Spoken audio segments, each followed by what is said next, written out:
In this video, we're talking about how Valve is getting a free performance boost from Linux on the Steam Deck. Then we're going to talk about a great new solution that's coming to the Steam Deck for outside of Steam games. And finally, I'm recommending a great new zombie roguelite called Zombieville USA 3D, and I have some gameplay to show you how awesome it is on the Steam Deck. How's it going, guys? As always, my name is Jimmy Champagne. This is Deck Ready, my channel all about the Steam Deck. I am currently at 61,000 subscribers. I am on the road to 100K, so whether you're new here or you've been here for a while, help me out and subscribe to the channel. It's like the best Steam Deck podcast you could watch or listen to and get all the latest Steam Deck news. And just a quick PSA for those of you out there who have an ROG Ally and you want to try out SteamOS early. I watched those videos from the Fox and ETA Prime about running ROG Ally with SteamOS 3.8. I figured they got it early from Valve, but you can just install the repair image for the 3.8 beta onto those devices. You download it, you make it bootable, I guess is the word for it, with Balena Etcher, then you put it on a USB stick,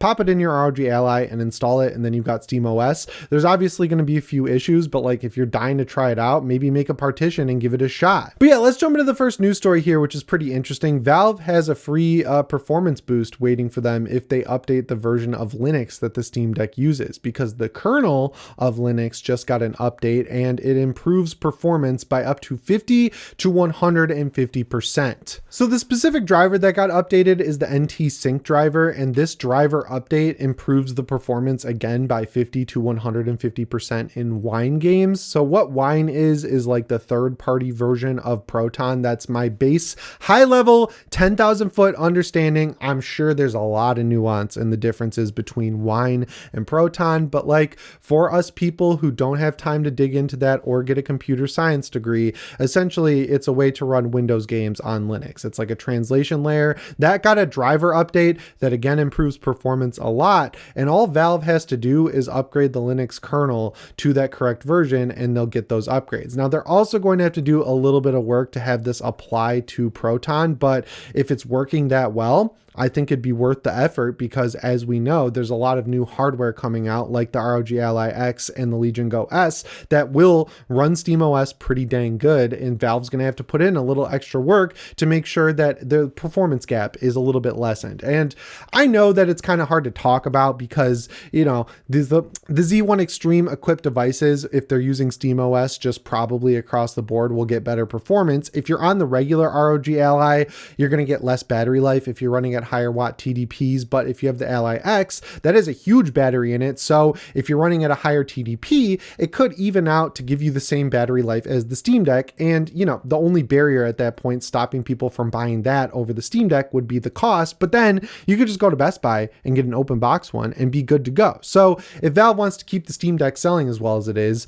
they're going to have to figure out some ways to increase the performance a little bit while we wait for the Steam Deck 2. This driver upgrade seems like a cool way to do it. I'm sure there's a million things that I don't understand that you're going to tell me, but it seems cool to me. Also, it's just like kind of difficult to really compare the Steam Deck to these other devices apples to apples, because the Steam Deck is 3 years old, which means the chip inside of it is older than the Steam Deck, and the ROG Ally and Ally X are like, you know, over a year old, but nothing close to the Steam Deck. The Legion Go S isn't even out yet, and I know that the Z1 Extreme is a little bit old at this point, but it came out a lot later than the Steam Deck, so it's just a better chip. And honestly, reading the tea leaves correctly, that light shines a lot more positively on the Steam Deck, in my opinion, that it's been able to hang this long. I know games are coming out that are AAA and hard to run, but like, it's pretty cool that we're able to play so many different games on the Steam Deck, and a lot of them being AAA. Like I'm playing Atomfall right now. I talked about it a couple videos ago. If you're into Fallout 3 style games and Elden Ring specifically, where it doesn't tell you where to go,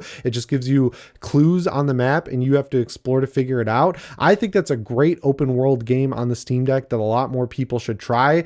Of course, because it's a Game Pass Day 1 release, that apparently comes with the caveat that you can't market your game in any way. So a lot of people don't even know it came out. My buddy Jake Baldino's been talking about it a lot. So yeah, if you're looking for a great new big AA game that is budget at $50, I'm holding strong on that. Definitely check out Atomfall. It's hanging pretty good on the Steam Deck. But yeah, potential performance boost coming. I know Valve likes to wait a little bit before they upgrade the kernel on Linux because, you know, that can screw up things across the board for the Steam Deck, but they've been pretty good about doing it as quick as they can. So I don't think we'll have to wait long for them to port this over, if it is even possible. But yeah, let's let's move on to the next news story here, which is about JunkStore. So JunkStore, if you don't know what it is, it's essentially a decky loader plugin that will grab all of your Epic Game Store, your Ubisoft games, and add them to Steam and make them look all nice with art and everything like that. They've been going through it a little bit because they tried to move it off of Decky Loader as a free plugin to be a Steam app where you'd buy it and then it would just be a little program you run through Steam and it would add all those extra games. It would scrape your hard drive and add them to Steam for you, which is great. But then it got removed from Steam and there was no real word directly from Valve as to why. And it seems like the people behind JunkStore didn't know either, but they took their licks. They rebuilt it as a standalone app and you can try it out now. If you go to their website, you can sign up for the closed testing. Now, the situation around how they're releasing it, I'm a little 50-50 on it if I gotta be honest. So they're releasing it as a paid app and they're not talking about how much they're gonna charge for it. That is a bold strategy, right? Like I understand that you are providing a service with this app and that's cool. I think it's awesome to have this utility at all in the first place for people who like to play games they have on the Ubisoft launcher or the Epic Game Store, but like charging for applications, it just feels a little bit weird to me. Like EmuDeck has gone through a similar thing, not that they ever charged for it, but the way they kind of came out of this was make a Patreon where you can donate to get early access to new updates. And also you got to test out the Windows version early, which was cool. And then also you can tip them through PayPal or whatever. And there's always links to support them. And that doesn't bother me, right? Like if they're putting in work, there should be ways for people who want to pay for these services to give them money, but like forcing people to pay for it just feels like a weird hill to die on, honestly, especially just because the standard so far has been a lot of this stuff is free. And I know that you should be able to charge for your work, but there's kind of a standard already on how people are doing this. So they might want to rethink that just a little bit. I also got to be real on another front. Back when the Steam Deck came out, I was a lot more bullish about installing Epic Game Store games and getting Battle.net games up and running like Diablo 3. As time has gone on, like when I got my Steam Deck OLED, my limited edition one, I didn't even bother installing Heroic Game Launcher or getting my Epic Games or really any other launcher just because it's not really worth the headache to me to get those games installed. Like call me fortunate or whatever you want, but I'm pretty good at just adding games to my wish list if I don't want to pay for them or pay full price. And then when the next Steam sale comes around, if those games are within the budget that I'm willing to spend, I'm just happy to buy them on Steam for the convenience factor of being able to play them. I think it's cool that Epic gives away a lot of games. And if I was in college or, you know, back when I just moved out to LA and I had no money, I would be all over this. But yeah, I'm just in a situation right now where it's not really something I have to pay all that much attention to. But for those of you out there who are just trying to save every penny on gaming, and why shouldn't you? It's cool to have an app like JunkStore that'll take all of your EA, Ubisoft, Epic Game Store, and Amazon games and just put them in one easy to access place, and they'll run just as good as they do on Steam. So why not give it a shot? So yeah, like I mentioned, you can opt in for the closed testing. Just go to their official website and there's an easy way to do it. Or if you want a direct step-by-step guide, head over to the article on Steam Deck HQ because it's sitting there ready to teach you how to do it. How much easier can it get than that? They're a great site that you should definitely support. And finally, that brings me to the third news story here, which is a game recommendation. I appreciate how many people are sticking around to watch these. I've just been having a great time lately with all these smaller games on the Steam Deck, and the one I'm talking about today is Zombieville USA 3D. Now, if you're a 32-year-old like me, you probably had an iPhone or an iPod Touch when you were in middle or high school, and that was like peak gaming on mobile devices. Like EA was putting out stuff like Need for Speed Shift, and it was awesome.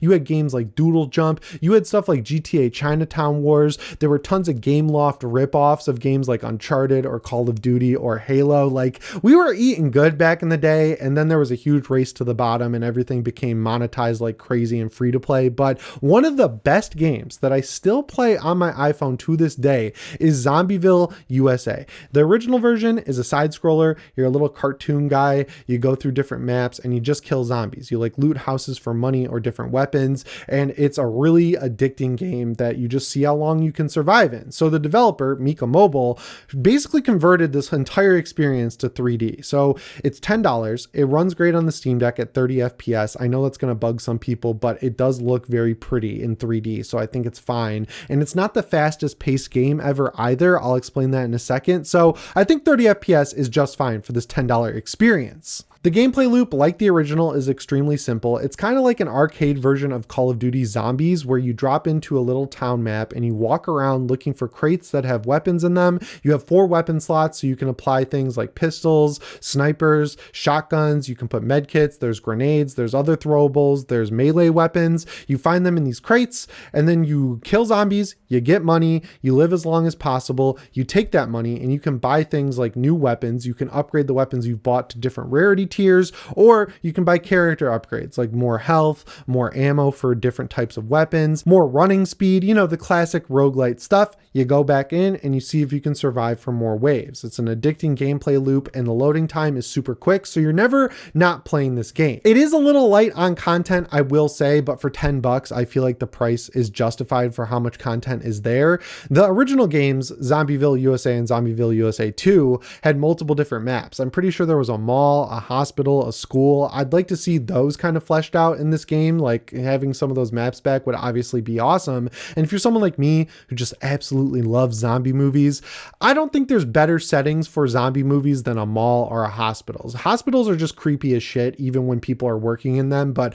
when they're in the dark and it's just the emergency lighting turned on, that's like one of the best settings for a zombie movie, I would say. And of course, the greatest zombie movie of all time, Dawn of the Dead, is set in a mall, and it's excellent. It's like one of the best levels in Left 4 Dead. So not having a mall map at launch just feels a little criminal. I know it's just one guy making these games, but like, you need to add a mall map to this game, because just exploring a mall like in Dead Rising or something, it sounds perfect for this type of game. The controls are super easy to get your head around. You've got the 4 face buttons. Those apply to 4 different weapon slots. You hold on those different buttons to change your weapon. And when it runs out of ammo, you hit the D-pad down to drop it. Then you look for a crate to find a new weapon. You start out with the classic character who's like a dude in a trucker hat and he's got a vest. He's kind of like John Dutton from Yellowstone. And then if you explore the map, you can find these purple coins that you can spend on new characters.